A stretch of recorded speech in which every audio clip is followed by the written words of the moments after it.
प्रिय छात्रों, पिछले पीरियड में हमने देखा था कि उपन्यास किसे कहते हैं, उपन्यास की व्याख्या और उपन्यास के तत्व और उपन्यास के प्रकार। तो आज हम देखेंगे कहानी किसे कहते हैं। कहानी के बारे में विदेशी और भारतीय साहित्यकारों के द्वारा दिए गए व्याख्या को, उसके बाद में कहानी के तत्व क्या होते हैं, यह आज हम देखेंगे। तो प्रिय छात्रों, आप सभी को पता है कहानी हम सबको और सारी दुनिया के लोगों को और सबसे बढ़कर छोटे बच्चों को बहुत पसंद आती है। इसलिए आप अगर हमारे इतिहास के पन्नों को देखेंगे तो वहाँ पर अगर निकाल के देखते हैं तो आपके पुराणों में जैसे पंचतंत्र कथाओं में तो हमको क्या है, कहानी का बहुत ही अच्छा रूप देखने के लिए हमको मिलता है। तो अगर आप भी अगर देखते हैं कोई कहानी, कोई दादी माँ, कोई नानी माँ या आपकी मम्मी माँ कोई कहानी सुनाती है तो आपको बहुत अच्छा लगता है और रात को कहानी सुनते सुनते हम नींद में भी सो जाया करते थे। हमको पता ही नहीं चलता था कि कब कहानी ख़त्म हुई और कब प्रारंभ हुआ। तो कहानी बहुत ही महत्वपूर्ण और बहुत ही पसंदीदा और गद्य साहित्य में बहुत ही प्रचलित, बहुत ही प्रसिद्ध एक गद्य की विधा है। ऐसा अगर हम कहेंगे तो गलत नहीं होगा। तो इसलिए विद्यार्थियों, कहानी जो है गल्प, क्षुद्र गल्प या लघु कथा के रूप में इसको माना जाता है। लेकिन कहानी ज़्यादा से ज़्यादा बंगला के माध्यम से पाश्चात्य साहित्य से भारत में आया ऐसा माना जाता है। लेकिन इससे पहले ही हमारे पंचतंत्रों में कथा प्रस्तुत थी, लेकिन इसे अंग्रेजी में शॉर्ट स्टोरी कहते हैं और बंगला में इसे गल्फ, बंगला भाषा में इसे गल्फ कहते हैं और हिंदी में इसे कहानी कहते हैं। तो कहानी के बारे में विविध साहित्यकारों के द्वारा दिए गए परिभाषाओं को हम देखने का प्रयास यहाँ पर करते हैं। तो प्रिय छात्रों, देखिए, एडर एलन के अनुसार छोटी कहानी एक ऐसी आख्यान है जो इतना छोटा है कि एक बैठक में पढ़ा जा सकता है, जो पाठक पर एक ही प्रभाव को उत्पन्न करने वाला होता है। देखिए, ऐसा किसका मानना है? ये विदेशी साहित्यकार एडगर एलन का मानना है। अगर हम देखेंगे इसके रूप में भी तो देखिए, वालोपोल एक विदेशी साहित्यकार हैं, उनका कहना है कहानी एक कहानी होनी चाहिए। देखिए, कहानी एक कहानी होनी चाहिए, उसमें घटनाओं और आकस्मिकता का लेखा जोखा होना चाहिए, उसमें क्षिप्र गति के साथ अप्रतिशत विकास होना चाहिए, जो कौतूहल द्वारा देखिए चरम बिंदु और संतोषजनक अंत होना चाहिए। देखिए, इसके बाद में हडसन कहते हैं, हडसन के अनुसार कहानी की व्याख्या को अगर हम देखेंगे तो वे कहते हैं कि एक ही मूल भाव होता है जिसका विकास तर्कसम्मत निष्कर्षों के साथ लक्ष्य की एक निष्ठा से सरल स्वाभाविक गति से किया जाना चाहिए। देखिए, अगर हम भारतीय विद्वानों के विचार देखेंगे कहानी के बारे में तो सर्वप्रथम उपन्यास सम्राट, कहानी सम्राट मुंशी प्रेमचंद्र जी के अनुसार देखेंगे तो गल्फ यानी कहानी एक ऐसी रचना है जिसमें जीवन के किसी एक अंग या किसी एक मत भावों का प्रदर्शित करना ही लेखक का उद्देश्य होता है, जिसमें चरित्र, उसकी शैली, उसकी कथा विन्यास सब उसी एक भाव को पुष्ट करता है। प्रसिद्ध हिंदी साहित्यकार जयशंकर प्रसाद के अनुसार अगर हम देखेंगे, सौंदर्य की एक झलक का चित्रण करना और उसके द्वारा रस की सृष्टि करना कहानी का उद्देश्य है। देखिए, चंद्रगुप्त विद्यालंकार ने घटनात्मक एक हरे चित्रण की कहानी कहा है। तो इस तरह सभी परिभाषाओं को देखने के बाद प्रसिद्ध आलोचक गुलाब राय के अनुसार अगर हम देखेंगे तो उनका कहना है छोटी कहानी एक स्वतः पूर्ण रचना है जिसमें एक तथ्य या प्रभाव को अग्रसर करने वाली व्यक्ति केंद्रित घटना या घटनाओं के आवश्यक परंतु कुछ कुछ अप्रतिशत ढंग से उत्थान पतन और मोड़ के साथ पात्रों के चरित्र पर प्रकाश डालने वाला कौतूहलपूर्ण वर्णन होता है। तो इसी तरह अगर हम इसकी कहानी की विशेषताएं देखेंगे तो सब मिलाकर हमको आकार में लघुता होती है, छोटी होती है, संवेदना में एकता होती है और प्रभावान्वित होती है, सत्य का आधार होता है, इसमें रोचकता होती है, मनोवैज्ञानिक और सक्रियता इस कहानी में देखने के लिए मिलती है। पात्रों के न्यूनतम कम होते हैं, संकलन त्रय होता है और जीवन की घटना अथवा स्थिति विशेष का मार्मिक चित्रण यथार्थता के आधार पर घटना अथवा परिस्थिति की सरलता को, उद्देश्य की स्पष्टता को आदि के रूप में कहानी में हमको देखने के लिए मिलता है। तो ये सभी क्या हो जाती हैं, कहानी की विशेषताएं हो जाती हैं।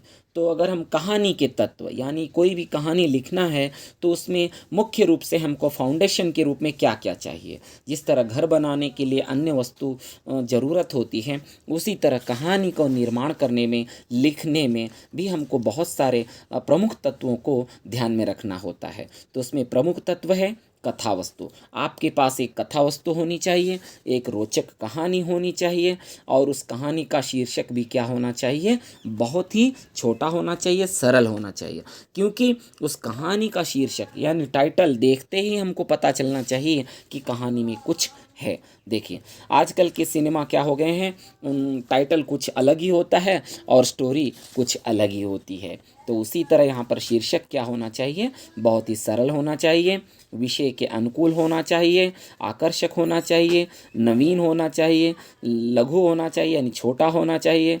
तो इस तरह यहाँ पर पात्रों के नाम पर कहानी की प्रधानता विषय अथवा भावों के आधार पर देखेंगे तो भावनात्मक, तथ्यबोधक, ऐतिहासिक, नामवाची, संबंधित और संकीर्ण दृष्टि से शीर्षक, एक शब्द वाला, एकाधिक शब्द वाला, इस तरह अनेक हमको कहानियाँ देखने के लिए मिलती हैं।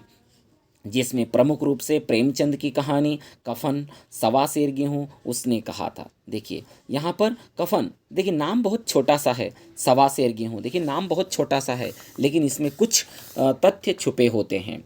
अगर कहानी का दूसरा पात्र मतलब तत्व, पहला पात्र कौन सा है, कथा वस्तु होनी चाहिए और शीर्षक होना चाहिए।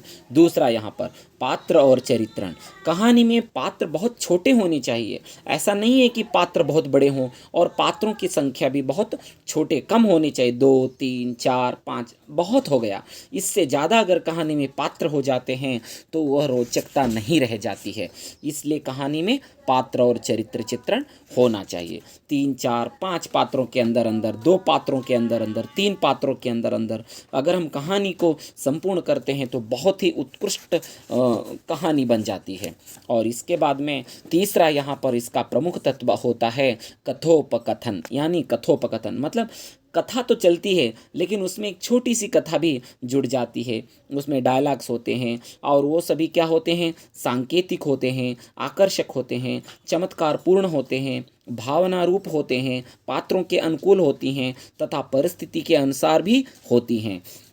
इसलिए अगर कोई भी कहानी सफल होनी चाहिए तो उसमें कथोपकथन भी होना चाहिए। जो कथोपकथन गतिशील होना चाहिए, सरल होना चाहिए और लाक्षणिक होना चाहिए, मतलब लक्षण होना चाहिए, आकर्षक होना चाहिए, जिसका शब्दावली बहुत ही सुंदर होना चाहिए, लघुता होनी चाहिए, मार्मिकता होनी चाहिए, स्वाभाविकता होनी चाहिए, मौलिकता होनी चाहिए, पात्र परिस्थिति के अनुकूल भी होना चाहिए।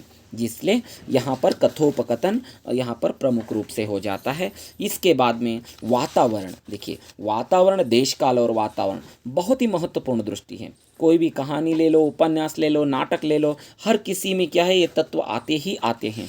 वातावरण, जिस देश में हम रहते हैं, जिस परिस्थिति में हम रहते हैं, उसका वहाँ पर उल्लेख होना चाहिए। जैसे अभी सोच लीजिए कि अभी इसी वक्त अगर आप कोई कहानी लिख रहे हैं तो उस कहानी के ऊपर देखिए कोरोना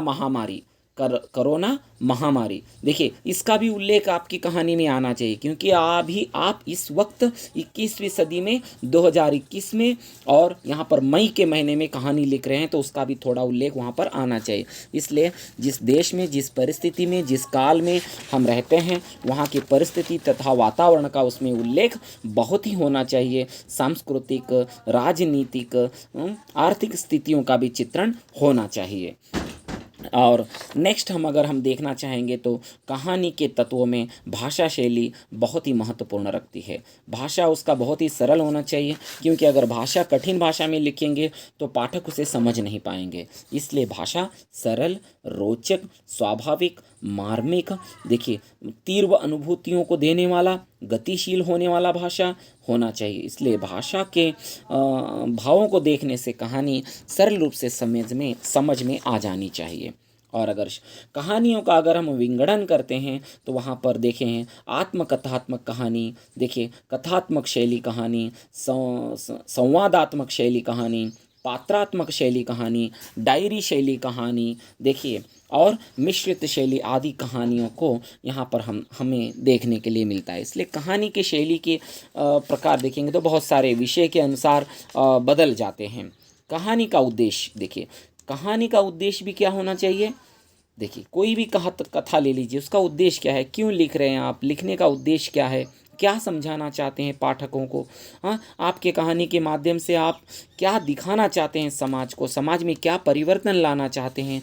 इसलिए आपकी कहानी का भी यहाँ पर क्या होना चाहिए, उद्देश्य होना चाहिए। क्योंकि अगर उद्देश्य नहीं होगी तो वह कहानी क्या है, मूल रूप से सफल नहीं मानी जाएगी। इसलिए कला के विभिन्न तत्वों के आधार पर भी कहानियों का विंगड़न किया जाता है। जैसे कथानक या घटना प्रधान कहानी, चरित्र प्रधान कहानी, वातावरण प्रधान कहानी, भावना प्रधान कहानी। और कथानक के आधार पर देखेंगे तो ऐतिहासिक कहानी, सामाजिक कहानी, मनोवैज्ञानिक कहानी और साहसी कहानी, रोमांच भरी कहानी, जासूसी कहानी। इस तरह यहाँ पर कहानी के भी हमको क्या होते हैं, विविध प्रकार देखने के लिए मिलते हैं। तो छात्रों आपको यहाँ पर लिखना है, यहाँ पर प्रश्न आएगा कहानी किसे कहते हैं। कहानी के तत्वों के आधार पर कहानी का विस्तरण चर्चा कीजिए और कहानी के प्रकार लिखिए। तो यहाँ पर लिखना एक ही प्रश्न होता है। अगर शॉर्ट नोट्स में आपको पूछा जाएगा कहानी के बारे में तो 2-3 व्याख्याएं और कहानी के तत्व अगदी संक्षिप्त में और कहानी के प्रकार थोड़े से यहाँ पर आपको लिखना होगा। तो आज के लिए इतना ही बस छात्रों, इसको लिखिए, देखिए। इसका PDF मैंने ऑलरेडी आपको अपलोड कर दिया है। PDF को देखिए, अपने तरीके से नोट्स बनाइए और नोट्स बनाकर मुझे फ़ोटोकॉपी भेजिए। नेक्स्ट पीरियड में हम निबंध के बारे में पढ़ेंगे। धन्यवाद।